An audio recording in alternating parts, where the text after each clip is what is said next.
भारत में दानवीर कर्ण ने भगवान श्री कृष्ण को अपनी व्यथा सुनाई, अपनी समस्याएं गिनाने लगा कर्ण। पहली बात कर्ण ने भगवान श्री कृष्ण से कही कि मेरी मां ने मुझे जन्मते ही त्याग दिया।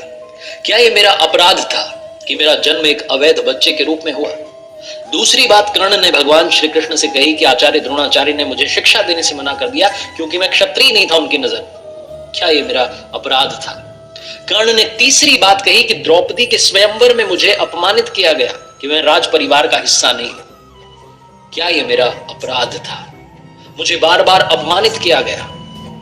तो जवाब में, उत्तर में भगवान श्री कृष्ण ने कहा कि हे कर्ण, अब जरा ध्यान से सुनो। मेरा जब जन्म हुआ तो मेरा जन्म ही कारागार में हुआ। मेरे पैदा होते ही मृत्यु मेरी प्रतीक्षा कर रही थी। जिस रात मेरा जन्म हुआ उस रात मेरे माँ बाप से मुझे अलग होना पड़ा। जहां पहुंचा वहां हर वो काम करना पड़ा जो ग्रामीण क्षेत्रों में करना पड़ता है।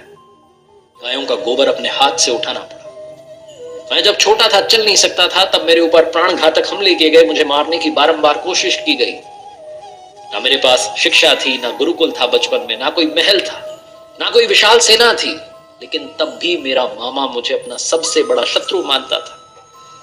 और जरासंध के प्रकोप की वजह से फिर मुझे यमुना पार से चलकर समुद्र किनारे द्वारका में जाकर बसना पड़ा, अपने परिवार को ले जाकर। मेरे भी जीवन में चुनौतियां लगातार रही, अन्याय होता रहा। जीवन में कितनी बार अन्याय हो रहा है ये महत्वपूर्ण नहीं है। जीवन में कितनी बार अपमानित किया जा रहा है ये महत्वपूर्ण नहीं है। महत्वपूर्ण ये है कि आप उस अपमान का, उस अन्याय का जवाब कैसे देते हैं। आपके पास कितना ज्ञान है जिसका आप इस्तेमाल करते हैं और इन सब चुनौतियों को पार करते हुए आगे बढ़ते हैं, क्योंकि जीवन तो भगवान का भी सरल नहीं था। श्रीमद् भगवद गीता, जो महाभारत के मध्य में युद्ध की शुरुआत से पहले भगवान श्री कृष्ण ने अपने सखा अर्जुन को 18 अध्याय 700 श्लोक के रूप में सुनाई, उस श्रीमद् भगवद गीता से 5 बातें आज मैं आपके लिए लेकर आया हूं। 5 श्लोक ऐसे लेकर के आया हूं जो गीता का सार समझाते हैं।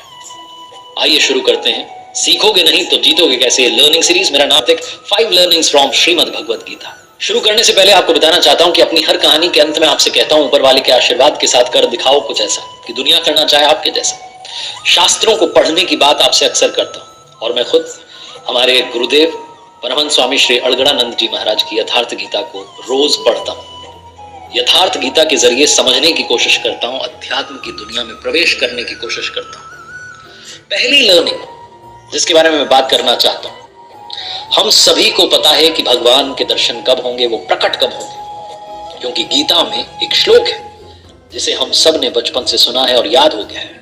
यदा यदा हि धर्मस्य ग्लानिर्भवति भारत अभ्युत्थानम धर्मस्य तदात्मानं सृजाम्यहम्। चतुर्थ अध्याय का श्लोक नंबर 7 जो बताता है कि भगवान दर्शन कब देंगे, प्रकट कब होंगे। इसका हिंदी अर्थ निकालेंगे तो निकलता है कि जब जब धर्म की हानि होगी, जब जब अधर्म बढ़ने लगेगा, तब तब मैं अपने स्वरूप को रचने लगूंगा। इस दुनिया में ऐसा कौन सा समय है जब संकट नहीं होता? ऐसा कौन सा समय है जब अधर्म नहीं बढ़ता है? तो क्या भगवान प्रकट हो जाते हैं? हम में से बहुत सारे लोगों ने वो श्लोक तो समझ लिया, लेकिन उसके ही आगे भगवान श्री कृष्ण ने उसी श्रीमद् भगवद गीता में कहा कि जन्म कर्म च मे दिव्य मेवं यो वेत्ति तत्वतः त्यक्त्वा देहम पुनर्जन्म नैति मामेति सो अर्जुन।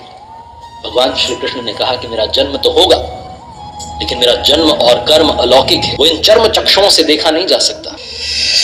वो अलौकिक है, वो दिव्य है। उस दर्शन के लिए आपको निर्मल, उस दर्शन के लिए आपको मोक्ष प्राप्ति के रास्ते पर चलना होगा। वो रास्ता क्या है वो भी भगवान श्री कृष्ण ने श्रीमद् भगवद गीता में बताया। ओमित्येकाक्षरम ब्रह्म व्याहरन् मामनुस्मरन्। ओम का जप, मेरा ध्यान, यही वो रास्ता है जिसके जरिए, जिस रास्ते पर चलकर आप उन प्रभु के दर्शन पा सकते हैं। दूसरी बात श्रीमद् भगवद गीता का सार समझाती है श्रद्धा। प्रभु के दर्शन करने हैं, उस रास्ते पर चलना है तो श्रद्धा बहुत आवश्यक है। भगवान श्री कृष्ण ने चतुर्थ अध्याय में श्लोक 39 में कहा, श्रद्धावान लभते ज्ञानम तत्परः संयतेन्द्रियः ज्ञानम लब्ध्वा पराम शांति म चिरेणाधिगच्छति। वो कहते हैं कि श्रद्धा रखने वाले मनुष्य जो हैं, जो अपनी इंद्रियों पर संयम रखते हैं, जो तत्परता से, अनन्य भाव से मेरी साधना करते हैं, वो मुझे यानी परम शांति को प्राप्त होते हैं। भगवान श्री कृष्ण ने आगे श्रीमद् भगवद गीता में 9वें अध्याय में श्लोक 26 में एक बात और कही कि पत्र पुष्प फल जल जो भी अर्पण कर रहा है श्रद्धा भाव से, उसे मैं प्रेम सहित स्वीकार करता हूं। और कहा है कि भाव अवश्य भगवान सुख निधान करुणा भवन। वो सुख के भंडार है, वो करुणामयी है, लेकिन वो भाव के वश में है। जहां भाव है वहां भगवान है। ये दूसरी जो लर्निंग है सिखाती है कि श्रद्धा के साथ, समर्पण के साथ उस परमात्मा की पूजा करना बहुत जरूरी है। जहां आपका भाव डगमगाया कि काम नहीं बन रहा है, कहीं और चला जाता हूं, किसी और दरवाजे को खटखटाता हूं, वहीं सारा खेल गड़बड़ हो जाता है। इसलिए श्रद्धा में कमी मत आने देना। तीसरी बड़ी बात जो समझने वाली और सीखने वाली है श्रीमद् भगवद गीता में, 6ठे अध्याय के 5वें श्लोक में भगवान श्री कृष्ण ने कहा, उद्धरेदात मनात्मानम नात्मानम वसादयेत आत्मेव ह्यात्मनो बंधु आत्मेव रिपुरात्मना। हिंदी अनुवाद अगर करें इस श्लोक का तो निकलता है कि अपने द्वारा अपना इस संसार सागर से, समुद्र से उद्धार करें और अपने को अधोगति में ना डालें। भगवान श्री कृष्ण कहते हैं क्योंकि पार्थ, हम स्वयं अपनी आत्मा के मित्र हैं और शत्रु। और थोड़ा समझें तो आत्मना अपने द्वारा, आत्मानम अपने आप का, उद्धरेत उद्धार करें, आत्मानम अपने आत्मा को अधोगति में ना पहुंचावें, ये कहने का अर्थ है। और इसका सीधा मतलब अगर आप अपने जीवन में निकालें, इंसान मनुष्य जहां कहीं है, जो कुछ कर रहा है उसका जिम्मेदार सिर्फ और सिर्फ स्वयं है। हम अपने कर्म द्वारा अपनी नियति को निर्धारित करवाते हैं। हम ही अपनी आत्मा के सबसे अच्छे मित्र हैं और हम ही अपनी आत्मा के सबसे बड़े शत्रु हैं। हम विकारों में फंस करके, मोह में, लोभ में, काम, क्रोध, इन सब में फंस करके अपने आप को गलत रास्ते पर ले जा रहे होते हैं। हमारी आत्मा को पता होता है कि हम गलत रास्ते पर जा रहे हैं, लेकिन चले जाते हैं उन विकारों के पीछे।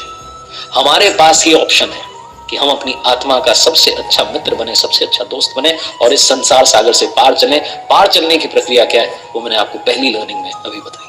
अब चौथी बात आती है कि भगवान को सबसे प्रिय कौन लगता है, उनका सबसे प्यारा भक्त कौन है। तो ये भी उन्होंने बताया श्रीमद् भगवद गीता के 12वें अध्याय के श्लोक नंबर 15 में।